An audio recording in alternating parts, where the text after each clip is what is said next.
नमस्कार दोस्तों, आज बात करने वाला हूं कि प्रोफेशन के केस में कैसे आप ITR 4 फाइल करेंगे। हाँ जी दोस्तों, अगर आप भी किसी प्रोफेशन में हैं तो कैसे आप ITR 4 फाइल करेंगे। सेक्शन 44 ADA प्रोफेशन के लिए होता है, प्रेजम्पटिव टैक्सेशन स्कीम का बेनिफिट ले सकते हैं आप।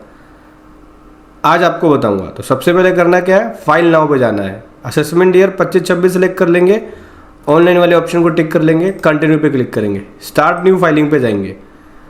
तो देखिए यहाँ पे आपको SSC का टाइप देना पड़ेगा, आप इंडिविजुअल है, HUF है या अदर है। ठीक है, तो इंडिविजुअल है तो इंडिविजुअल पे टिक कर लेंगे, कंटिन्यू करेंगे। ठीक है, ITR 4 सेलेक्ट कर लेंगे, ITR 4 फाइल करने वाला हूँ मैं यहाँ पे। ITR 4 कौन कौन कर सकता है, एक इंडिविजुअल, एक HUF, एक firm means partnership form other than LLP, limited liability partnership form को छोड़ के बाकी सभी कर सकते हैं जिसकी इनकम 44 ADA के अंदर है। प्रोफेशन के केस में आप, और अगर आपकी income long term capital gain 1,25,000 तक है तो भी आप ITR 4 के अंदर उसको भी दिखा सकते हैं। एग्रीकल्चर इनकम अप टू 5,000 तक होती है तो आप फाइल कर सकते हैं ITR 4। चलिए प्रोसीड विद ITR 4 पे क्लिक करेंगे। देखो ये न्यू टैक्स रिजीम में जाएगा, क्योंकि new tax regime by default है इस साल से, इसलिए पॉपअप शो कर रहा है कि भाई न्यू टैक्स रिजीम आपके ऊपर बाय डिफ़ॉल्ट हो जाएगा। इसका मतलब क्या है कि आपको डिडक्शंस और एग्जेम्पशन नहीं मिलेगी। कौन कौन सी डिडक्शंस, ATC से लेके UTU तक, और आपको एग्जेम्पशंस नहीं मिलेगी। ओके पे टिक करेंगे, लेट्स गेट स्टार्टेड पे टिक करेंगे। ठीक है, अब यहाँ पे ITR फॉर्म फाइल करने के बहुत सारे ऑप्शन हैं।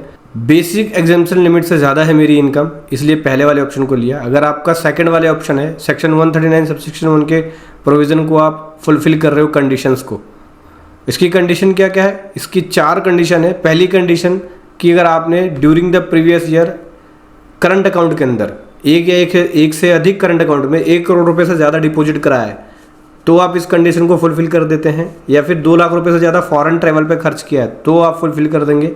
या फिर 1 लाख रुपए से ज़्यादा बिजली बिल पे कंजप्शन किया है तो आप फुलफिल कर देंगे।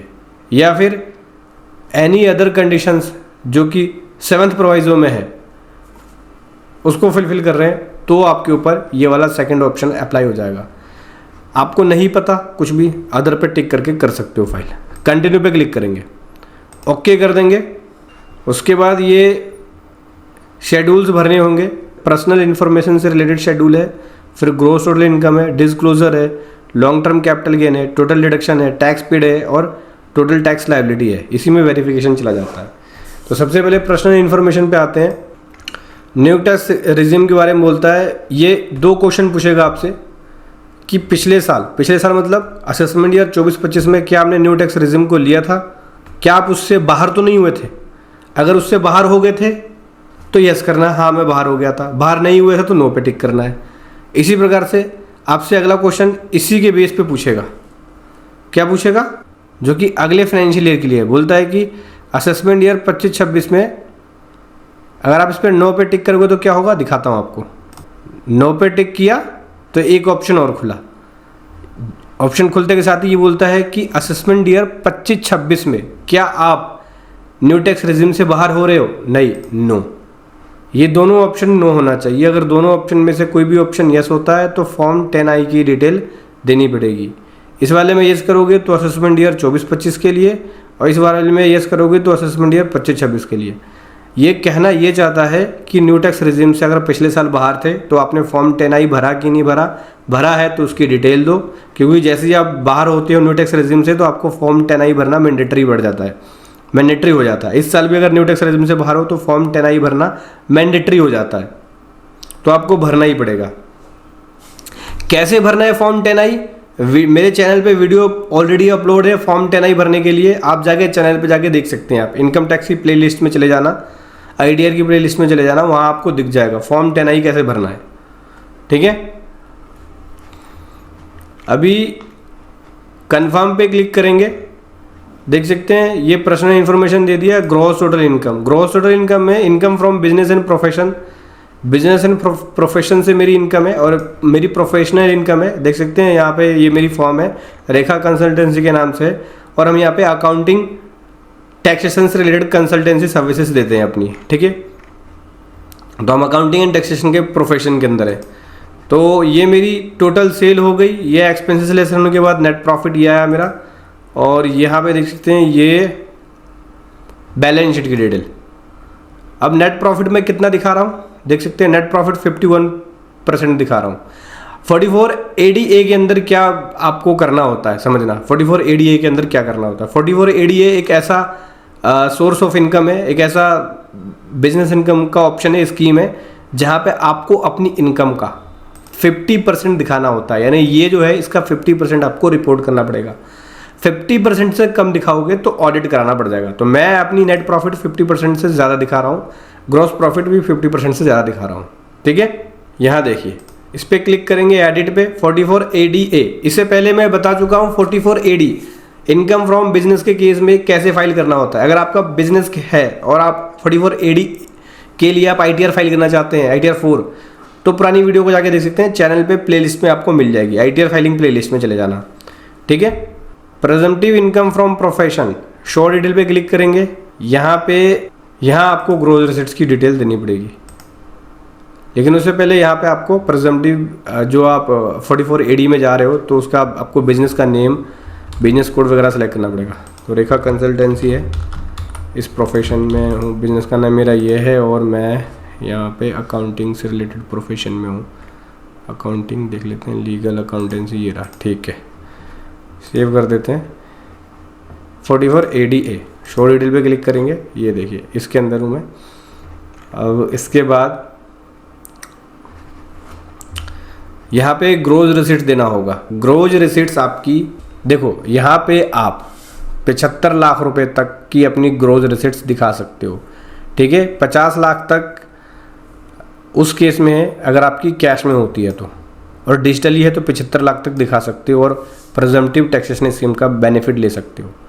ठीक है, तो मेरी तो सारी की सारी कैश में है, यहाँ रिपोर्ट करूँगा मैं, हालांकि मेरी ज़्यादा इनकम नहीं है। 10/65/738। अब इसमें से प्रॉफिट कितना बनाया मैंने यहाँ लिखूँगा। प्रॉफिट मैंने ये बनाया 550/709। ठीक है, जो कि 50% से ज़्यादा है, देख सकते हैं 51.6% है।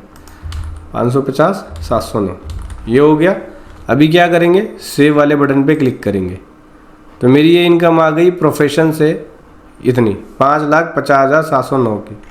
इसके अलावा मेरी इनकम अदर सोर्स से भी है, सैलरी से नहीं है, हाउस प्रॉपर्टी से नहीं है, इनकम फ्रॉम अदर सोर्स से है। ये रहा, यहाँ पे आओगे, ये देख सकते सेविंग अकाउंट की डिटेल। सेविंग अकाउंट से इंटरेस्ट इनकम मेरी ये है, मैं इसको एडिट कर लेता हूँ, हालांकि इंटरेस्ट इनकम मेरी ज़्यादा है। मेरी इंटरेस्ट इनकम है यहाँ पे 3486 आ रहा है। कुछ FD की इनकम भी है, तो थोड़ा सा डिवाइड करके लिखते हैं। ये एक ही में आगे लिखा हुआ है, यहाँ पे AIS के थ्रू आया उठ के। सेविंग अकाउंट का ये है मेरा, और इसके अलावा इंटरेस्ट इनकम FD पे भी है।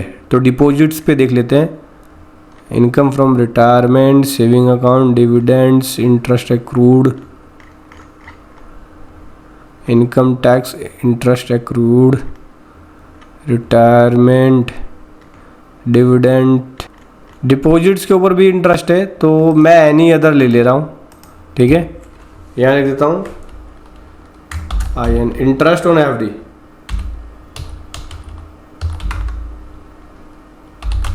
FD के ऊपर इंटरेस्ट है, FD के ऊपर इंटरेस्ट कितना है मेरा 27,214 का है। सेव पे टिक कर दिया। ठीक है, तो मेरी ये अदर सोर्स से इनकम ही आ गई, यानी टोटल मेरी इनकम 580,206। ठीक है, अभी क्या करना है, कंफर्म पे क्लिक करूँगा। ये दे दिया मैंने अपने ग्रॉस टोटल इनकम की डिटेल।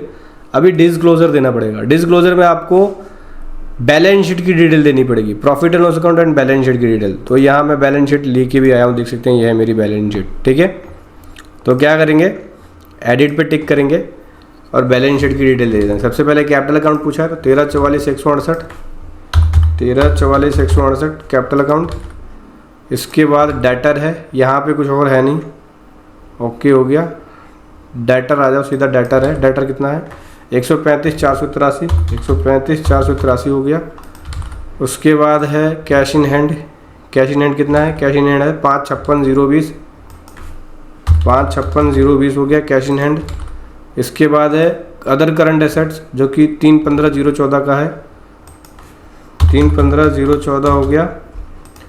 उसके बाद है एडवांस, लोन एडवांस है, ये है 337,651, 337,651। तो 13,44,168, 13,44,168 सेव पे टिक कर दिया। देख सकते हैं मेरी ये बैलेंस शीट की डिटेल आ गई। एसेट इक्वल टू लाइबिलिटी, यानी लाइबिलिटी और एसेट बराबर होनी चाहिए, कोई फर्क नहीं आना चाहिए इसके अंदर।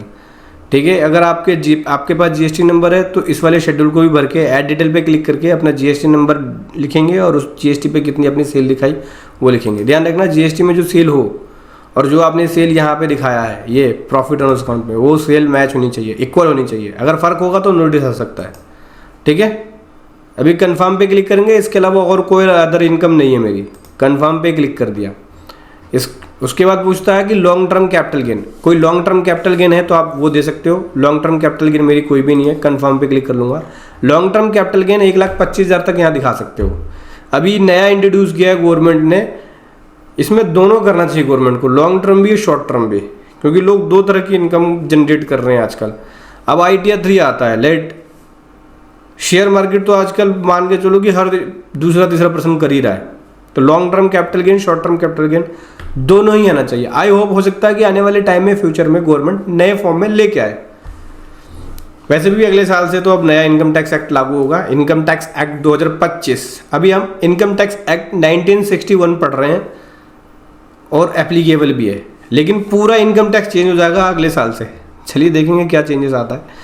आगे बढ़ते हैं। टोटल डिडक्शन मैंने बताया आपको, न्यू टैक्स रिजीम में कोई भी डिडक्शन नहीं मिलेगा, लेकिन कुछ लिमिटेड डिडक्शन है जो मिल जाता है, जैसे कि 80CCD2 के अंदर अगर आप इन्वेस्टमेंट करते हैं, पेंशन स्कीम है गवर्नमेंट के द्वारा, सेंट्रल गवर्नमेंट के द्वारा, उसका बेनिफिट मिल जाएगा। अग्निपथ स्कीम में आप कंट्रीब्यूट कर रहे हो, उसका बेनिफिट मिल जाएगा। और अदर डिडक्शन जो न्यू टैक्स रिजीम में एलिजिबल है वो ले सकते हो आप, इसके अलावा और कुछ नहीं मिलेगा। कंफर्म पे क्लिक कर देंगे। टैक्स पेड की बात करें तो अगर आपको कोई TDS कटा है, TDS फ्रॉम सैलरी पे TDS कटा है तो उसकी डिटेल, अदर सोर्स पे कटा है तो उसकी डिटेल, कोई और अदर TDS कटा है तो उसकी डिटेल, इसके अलावा कोई TCS कटा है तो उसकी डिटेल यहाँ देखो कितने को मिलेगी। Self assessment tax, advance tax कुछ जमा करा है तो यहाँ देखने को मिलेगा। मेरे केस में कोई भी नहीं है, कुछ भी नहीं है, न TDS है, न TCS है, न सेल्फ असेसमेंट टैक्स है, न एडवांस टैक्स है, कुछ भी नहीं है। क्या करेंगे, कंफर्म पे क्लिक कर देंगे। उसके बाद आगे बढ़े तो टोटल टैक्स लायबिलिटी कितनी हो गई, 0। लायबिलिटी जब मेरे टैक्स नहीं बना तो लायबिलिटी कैसे बनेगी, देखो मैं आपको दिखाता हूँ कैसे कैलकुलेट करता है और कितनी तक की इनकम आप न्यू टैक्स रेजिम में दिखा सकते हो। न्यू टैक्स रेजिम में आपको बेनिफिट ये मिल जाता है कि 7 लाख तक की इनकम टैक्स फ्री, कोई टैक्स नहीं देना। मेरी इनकम 5,80,000 हो गई, यही मैं ओल्ड टैक्स में रहता तो मेरे को टैक्स देना पड़ जाता, क्योंकि 5 लाख तक की इनकम टैक्स फ्री होती है ओल्ड टैक्स में। न्यू टैक्स में 7 लाख तक की टैक्स फ्री है और अगले साल से 12 लाख तक की टैक्स फ्री हो जाएगी। ठीक है, तो 14,000 का जो टैक्स बना वो पूरा का पूरा रिबेट मिल गया, कोई भी टैक्स नहीं देना पड़ेगा, 0 हो गया। ठीक है, आगे बढ़ें। आगे देखिए, इंटरेस्ट, लेट फीस, पेनल्टी कुछ भी नहीं लगा मेरा। देखो ध्यान रखना, अगर सैलरी का केस है तो 7,75,000 तक की इनकम दिखा सकते हो, 7,75,000 तक की इनकम टैक्स फ्री, क्योंकि 75,000 का डिडक्शन मिल रहा है सैलरी में। पहले 50,000 का डिडक्शन मिलता था, अगर ओल्ड में जाओगे सैलरी के केस में तो 50 का ही मिलेगा, न्यू में रहोगे तो 75 का मिलेगा। आगे आ जाते हैं, कंफर्म पे टिक करेंगे, सारी डिटेल भर दी। अभी प्रोसीड टू वेरिफिकेशन, देख सकते हैं ये कंप्यूटेशन बन के आ गया। Total income business in profession से ये, अदर सोर्स से ये, ग्रोस टोटल इनकम 580 की हो गई। इसी के अकॉर्डिंग इस पे ये टैक्स बना, ये रिबेट मिल गया। टोटल टैक्स लायबिलिटी 0 हो गई। Preview and submit your return tick कर लेंगे यहाँ पे, प्लेस यहाँ लिख रहा हूँ मैं। उसके बाद प्रोसीड टू वैलिडेशन पे जाएंगे। वैलिडेशन सक्सेसफुली, कोई एरर नहीं है। अभी क्या करेंगे, प्रीव्यू पे क्लिक करेंगे, रिटर्न का प्रीव्यू आ गया। आगे बढ़ेंगे, प्रोसीड टू वैलिडेशन, यहाँ भी वैलिडेशन कंप्लीट हो गया, कोई एरर नहीं है। प्रोसीड टू वेरिफिकेशन, इसको वेरीफाई करने वाला हूँ और फाइल करने वाला हूँ आधार OTP का यूज़ करके। तो ये वेरीफाई पे क्लिक किया, कंटिन्यू पे क्लिक किया। अभी ये ले लूँगा, सेलेक्ट कर लिया पहला ऑप्शन, मैं OTP का यूज़ करूँगा। कंटिन्यू पे क्लिक किया, एग्री और जनरेट OTP। जो OTP आएगा वो यहाँ लिखेंगे। चलिए लिख लेते हैं OTP को। दोस्तों ये OTP लिख लिया, वैलिडेट पे क्लिक करेंगे, ठीक है। अब रिटर्न को यहाँ कर देंगे सबमिट। तो देख सकते हैं सक्सेसफुली रिटर्न मेरी सबमिट हो गई। अभी प्रोसीड करेंगे, देख सकते हैं मेरी ITR सक्सेसफुली फाइल हो गई। डाउनलोड पे क्लिक करके रिसीट्स को कर लेंगे डाउनलोड। इस प्रकार से आपकी रिसीट्स हो जाएगी डाउनलोड। तो दोस्तों देखा आपने कैसे ITR 4 फाइल करोगे। तो दोस्तों अगर आप हमारी पेड प्रोफेशनल सर्विसेज लेना चाहते हैं ITR फाइलिंग के लिए, तो उसका लिंक वीडियो के डिस्क्रिप्शन में मिल जाएगा, जहाँ पे आपको बेस्ट प्रोफेशनल के द्वारा ये ITR फाइलिंग की सर्विसेज दी जाती हैं। अगर आप इस बैलेंस शीट के फॉर्मेट को डाउनलोड करना चाहते हैं तो वीडियो के डिस्क्रिप्शन में लिंक मिल जाएगा, वहाँ से जाके आप इस बैलेंस शीट के फॉर्मेट को डाउनलोड कर सकते हैं। तो समझ गए दोस्तों, ऐसे आपको ITR 4 फाइल करना है प्रोफेशन के केस में, सेक्शन 44 ADA के अंदर। वीडियो कैसी लगी जरूर बताएं। Thank you so much. जय हिंद, वंदे मातरम।